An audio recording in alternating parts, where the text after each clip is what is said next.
This is the last lecture for the course, and this lecture is about globalization and migration. So one place to start, as your book does, is just trying to figure out what we even mean by globalization. It's a word that gets tossed around quite a bit, and it's not always used in the same ways. The ways that anthropologists use the term globalization is to talk about an increase in the interconnectedness of people, places, things, and ideas across the world regions. Okay, your book references a definition offered by a scholar named Steger, who's done a lot of work on the subject, and what he says is that globalization is the intensification of worldwide social relations which link distant localities in such a way that local happenings are shaped by events occurring many miles away and vice versa. So there again, that idea of interconnectedness. The other thing I want to point out about this definition, and indeed about the ways that anthropologists talk about globalization, is that it's simultaneously about economic relationships, but also about social and cultural relationships. So it's really sort of a multifaceted phenomenon. One of the other issues that is often raised in discussions about globalization is how to put a sort of historical frame on it. We tend to talk about globalization as if it's brand new, and I think many would agree that the pace of globalization has speeded up over time. So the sort of contemporary era, we see a much more rapid and much more sort of profound interconnectedness of the world. But if we look back historically, we can see that some of the antecedents, some of the sort of sources of this much more, again, sort of rapid process of globalization now actually stretch back quite a ways. And different scholars push that historical timeline back to varying degrees. So I wanted to talk now just a little bit about some of those historical antecedents to contemporary globalization, just to demonstrate that although there is something distinctive about the modern era, it's not without precedent, right? That in fact, the things that have led to the processes that we recognize today as globalization have been going on for a very long time. So we really want to go way back. We can start in the prehistoric period and point out just that people have been on the move for a very long time, since the beginning of our species, really. So starting in this prehistoric period, from 10,000 to 3,500 BCE, we see migrations and the development of particular technologies that had a profound effect both on human history and on, again, this sort of evolution towards something we recognize as globalization. Most notably, the development of agriculture, which affected not only things like how people eat, but also how people are organized into societies, and also started processes such as trade, which we definitely recognize as a part of globalization. During the pre-modern period, so from 3500 BCE to 1500 CE, we see some key developments, particularly in technologies, writing, and the invention of the wheel, both of which made long-distance travel or longer-distance travel and communication possibilities. So we see during this period also the development of long-distance trade routes. So, for example, the Silk Road, where goods were conveyed across really large distances. And this is important because, again, this is not only an economic but also a sociocultural process. So as those goods move, they also influence things like people's tastes, right? What people eat or what people value.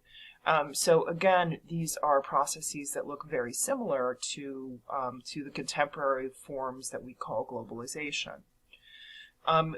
Part of this development of long-distance trade also informed the rise of certain kinds of socio-political units. So we have entities that we would recognize as large empires. The one pictured here, Great Zimbabwe, which was in existence from around 1200 to 1500. In the ruins of Great Zimbabwe are the remnants of all kinds of long-distance trade goods. Porcelain from China, copper coins from other parts of the African continent, etc.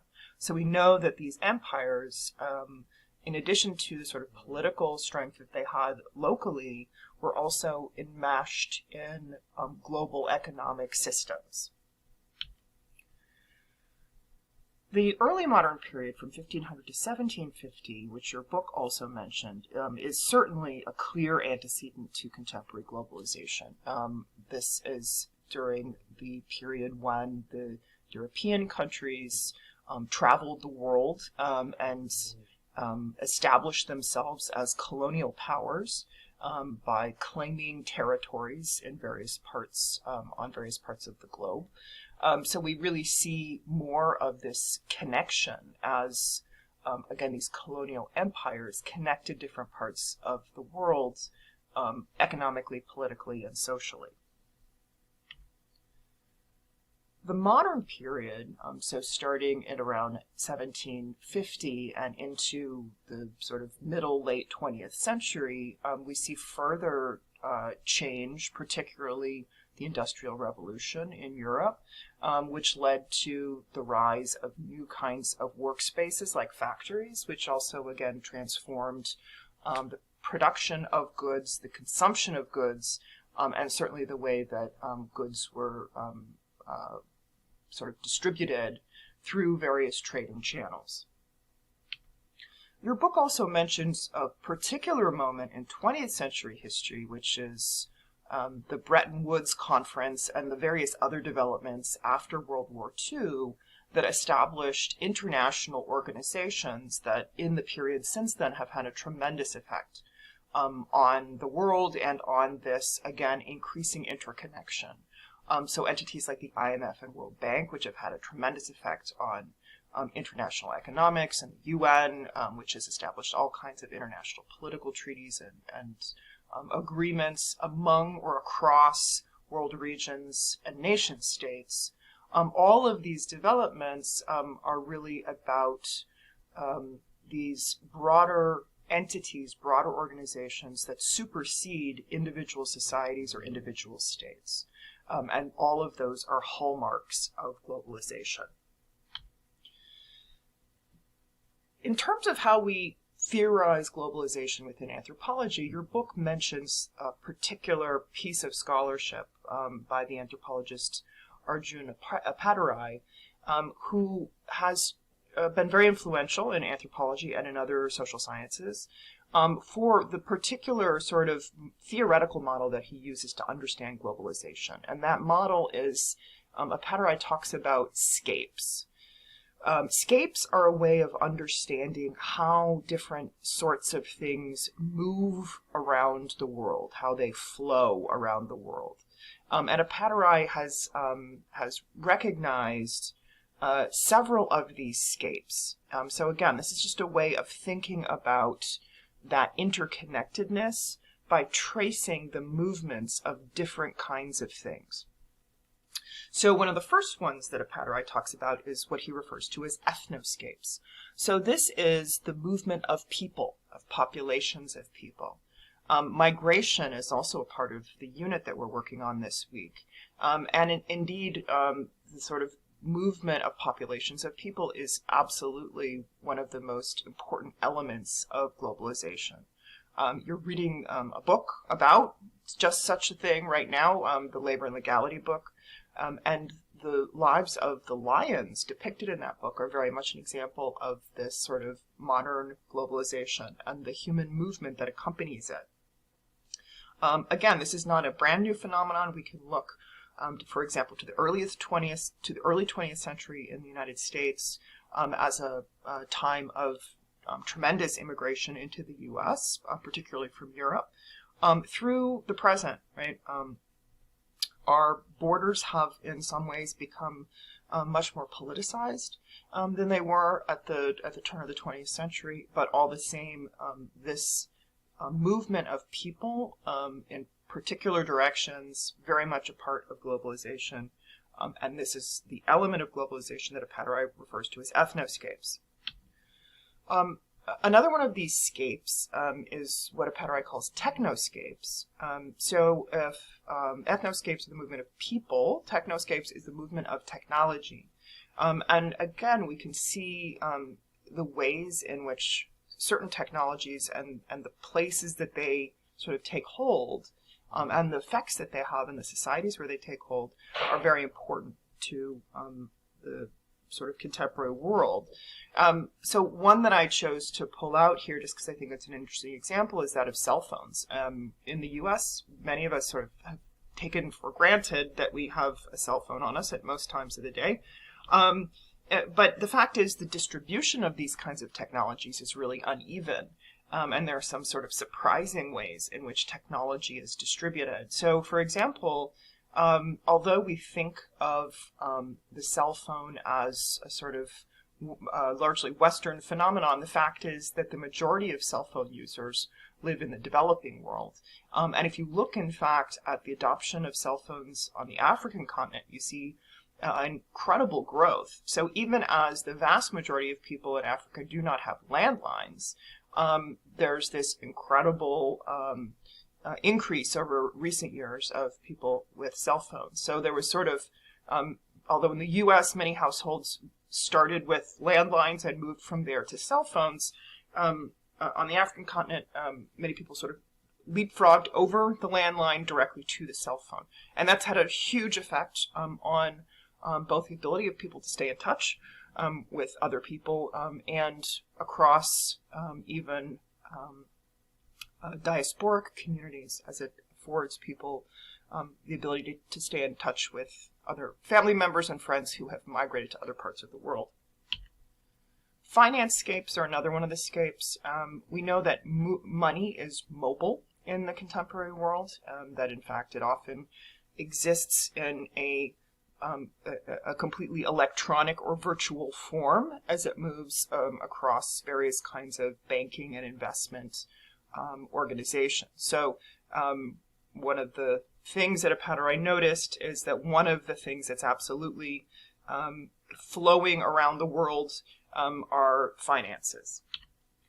Mediascapes is another one where one of the facts of globalization is that various media forms are not limited to a particular locale, that in fact, particularly now via the internet and other kinds of communication forms, television shows, movies, music, any kind of media can transgress all of those boundaries. So there's a lot greater sort of proliferation as these media forms travel the globe. One example I pulled out is the case of the popularity of the TV show Columbo in Japan. You guys may be, or maybe you're too young to remember Columbo, which was a sort of detective show back in the 1970s, which interestingly has become a very popular show in Japan. So this is again just an example of media forms crossing national and cultural boundaries via mediascapes. Ideoscapes are another one of Apataray's scapes. This is the movement of ideologies. So we can certainly talk about political ideologies as crossing boundaries. Your book talks, for example, about neoliberalism as one sort of ideology that has had a tremendous effect on world society.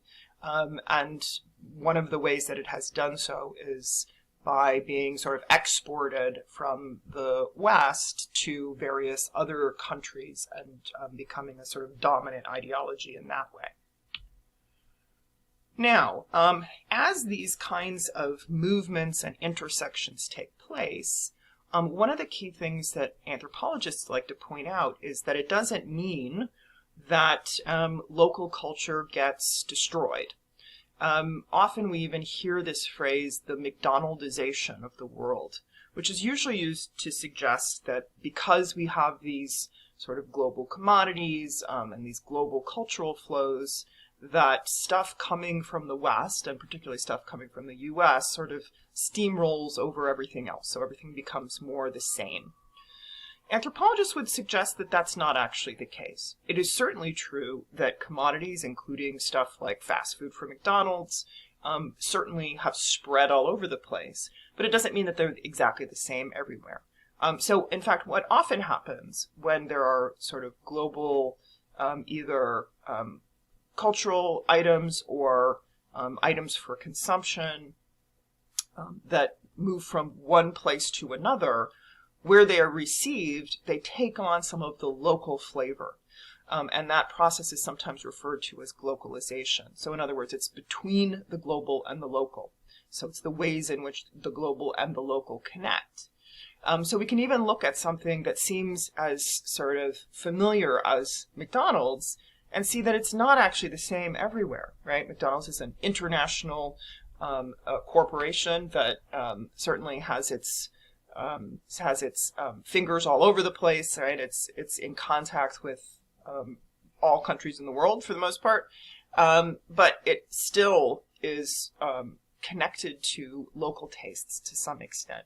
So if you look at the menu items at McDonald's restaurants in different countries, you'll find that in fact they are different. They reflect what people in that place want to eat, for example. You'll also find, if you look, there's actually quite a bit of research on McDonald's. You'll also find that if you look at that research that the meanings of McDonald's are also really variable. So in the US, we tend to think of McDonald's and fast food more generally as very casual, right?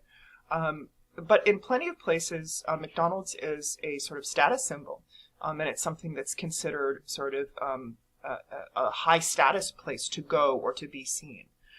So it really depends on the social context. And again, we find lots of things in today's world that are at that intersection of global and local. Speaking of consumption, consumption is another key topic in the anthropology of globalization.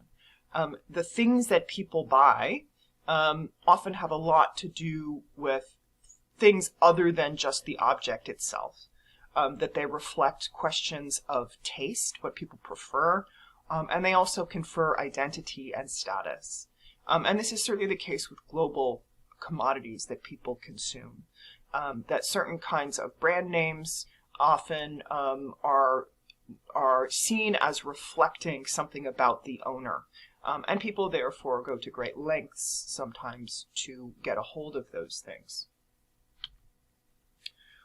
One example is sushi tuna, and I use this as an example because of the incredibly globalized nature of this particular item for consumption. So some sushi tuna, some of the best sushi tuna, in fact, is caught off the waters of Massachusetts. But it is often still routed through the major sushi tuna brokers who are located in Japan. And there's a famous fish market in Tokyo where much of the sushi grade tuna passes through on its way elsewhere. So you can start to imagine that a high status item like this sort of very fine kind of sushi tuna can make a sort of global journey from where it is caught in the Atlantic Ocean to where it is brokered in Tokyo, Japan, to where it ends up on your table, right? So this, in fact, is a picture from a local restaurant here in Chicago. So when you eat sushi, you may in fact be eating an extremely sort of globalized commodity that has gone all the way around the world just to get to that plate. So when anthropologists think about globalization, for the most part, the interest is in understanding the processes and understanding how globalization operates in the world. But we can also think about how those processes of globalization affect people. And I think it's fair to say that there are both some sort of what we would generally think of as positive effects and some of what we would generally think of as negative effects, as your book points out. So it is true that there are all kinds of things that people are able to access by virtue of globalization that they wouldn't have been able to in the past. So things like technologies that allow you to stay in touch with other people, to communicate across boundaries and across huge spaces, access to information, receiving aid, right? Even humanitarian aid across boundaries and across world regions. All of those kinds of connections really do have the possibility of increasing people's well-being. But there are lots of negative things attached to globalization as well. It's not simply the case that globalization sort of brings more good things into everyone's lives, because globalization still happens in a context of global inequity. And indeed, there's a certain amount, even maybe particularly in recent years, of backlash against globalization. So one of the sort of byproducts of globalization is xenophobia. That is, people reacting against the flows of people and cultural items and ideas that are crossing boundaries, and reacting by saying, no, let's shore up those boundaries, right? Let's keep people out, let's secure our borders, etc. So that is a sort of negative byproduct, but it certainly is part of the story of globalization. We could certainly point to much more specific things as negative effects of globalization. I think you could very well say that the COVID pandemic that we're in the middle of right now is a global phenomenon, right? And it's a fact of, or a byproduct of globalization, right?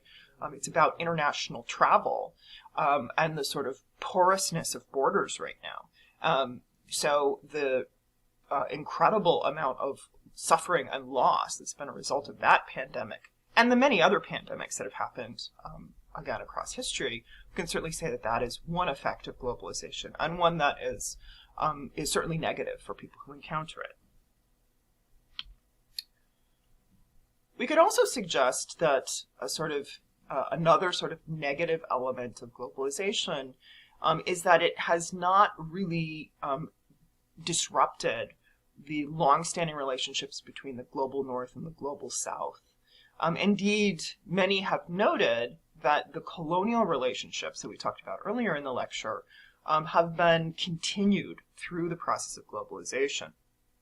So your book, for example, talks about how the IMF, in particularly the 1980s and 1990s, enacted across the global south these programs of structural adjustment, which were programs where basically the global south became deeply and ever further indebted to this banking institution, the IMF, and that indebtedness was used as leverage to force people to adopt certain kinds of economic and political principles that were beneficial to the global north. So in other words, that exactly the relationships that were established during the colonial era were extended and in fact some ways deepened in the contemporary era or the recent past.